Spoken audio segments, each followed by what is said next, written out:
So let's just start with Trump's campaign, what they're doing in the state of Pennsylvania, going to court to try to stop the certification of the election results in your state. What's your reaction to that?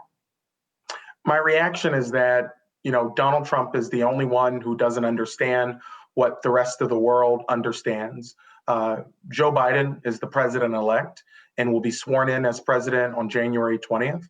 And what the president is doing right now will not change the outcome of the election, but it will be a source of continued misinformation and disinformation that pulls our country apart at a time where we really need to be pulling together. You've been a fierce advocate for the men and women that you represent. And if you watch some of the videos before the election, you were fighting on this issue about counting every vote. What do you say to the people in rural parts of Pennsylvania who voted for President Trump about unifying? How do you bring those people to the table? Well, I think the first thing we have to do is have Republicans accept the results of the election and begin to work with the administration, talking about things that we really should have mutual interest around, like getting the COVID-19 pandemic under control. Pennsylvania has lost too many people because of the mismanagement that we've seen. And I think that particularly our farmers have been hurt dramatically, as I know you all have covered here. Trump's trade war, his tariffs has really destroyed a lot of industries here. And so I think there is a lot that we can get done. And I know that President-elect Biden and Vice President-elect Kamala Harris will lay out plans that really make life better for folks all across Pennsylvania, including in our rural community. What would you like to see President-elect Biden's, what would you like to see his priorities? What would you like to see from his policies, just in terms of what we hear first? So I think, the first thing is what the vice president has said many times, that his cabinet, his administration is going to look like America. I think that is going to be key, to have people in place who come from a variety of different lived experiences and who bring with them, technical and specific knowledge as well, that is going to help them at a moment where we're facing a number of intervening crises. The other thing is, I think we really have to get this pandemic under control. I mean, this can't be said enough. If we ever want to see our economy firing on all cylinders again, we're really going to need to do something about this pandemic. And then thirdly, there are a lot of small businesses, in particular Black and brown business owners, that have been completely devastated and hurt very deeply from this pandemic. So many businesses may never reopen. And so the question becomes, how do we make sure whatever the next stimulus package, that it has support for states and municipalities, that it has direct money that's set aside for minority businesses, for those mom and pop shops, for those small enterprises that are in a variety of different fields. That's how we get our main streets and our Elm Streets back to where they need to be, and actually help working people in communities like mine.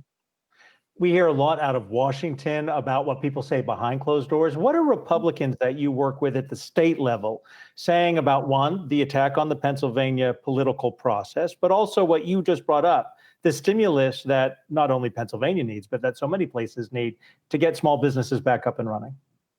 Well, unfortunately, the Republican caucus in Pennsylvania, as I've said many times, has really become a cult. Today, 20 members of the House stood doing a press conference saying they want to audit the election, which is really ironic because it doesn't seem like they want to audit the part of the election where they retain the House majority.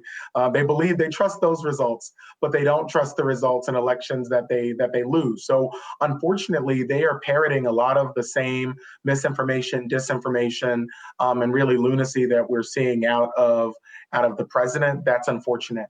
And a lot of them will say publicly the same thing that Mitch McConnell says about not wanting to support states. But we in Pennsylvania, as I think everybody knows, we're going to have a lot of serious conversations about what our budget will look like next week. And I don't know how we really deal with the massive holes that we're going to have in our budget without direct support from the federal government. And so I think in public they're saying no, but I believe privately they and everybody else should want to ensure that states and municipalities aren't, don't continue down the path that we've been on over the past couple of months. Are you confident that President-elect Biden will be able to lean on his experience and years in Congress and really reach a hand across the aisle to those GOP senators and really bring them together here just in terms of being able to reach a deal and reach one that satisfies both Republicans but also Democrats? I think that the vice president-elect, so you have to get used to that. I think the president-elect has a real history of getting things done. And he's done that in Congress that is controlled by Democrats, controlled by Republicans. And as vice president, we know that he was instrumental in negotiating a number of big packages, including the first stimulus that we saw out of the Obama-Biden administration. And so I think he is particularly well situated to do this. We will see what happens with control of the Senate after those two runoff elections in Georgia, and those obviously are going to be critical to whether or not he's negotiating with a Democratic-controlled Senate or Republican-controlled Senate. But I think either way, the president-elect has made it clear he's going to be a president for all Americans. When I talk about money to Pennsylvania, I'm not saying we should give money to Pennsylvania to only support Democrats in the state. This is for every single one of us, for all the small business owners, irrespective of political party, who are hurting right now, for all workers, irrespective of how they voted, who really want to make sure they have a job with good benefits to take care of their families. I mean, these are the types of things that I know he will center in his policy and his rhetoric, and in how he governs and leads. Very quickly, your future. I realize you represent the people of your district, but down the road, would you go to Washington or do you want to stay in Pennsylvania politics? Well, there's in 2022, there are going to be a number of opportunities on the ballot, including running for re-election. I'm going to take a good hard look at everything and ask the question: how do we ensure that working people actually have a seat at the table? Coming from a working poor family in Pennsylvania, knowing what it means to be on the margins of our society, but also knowing what it means to pull people together to get big things done. That's a perspective that can be helpful in a lot of different places. And so, I think the best thing you can do is try to be the best at the job you have right now. And I'm going to focus on doing that. All right. Well, State Representative Malcom Kenyatta, you've been called one of the rising stars in the Democratic Party. So certainly we will be watching you very closely. We hope to have you back on the program sometime in the future. We really appreciate you taking the time to join us. Absolutely. Anytime. Thank you.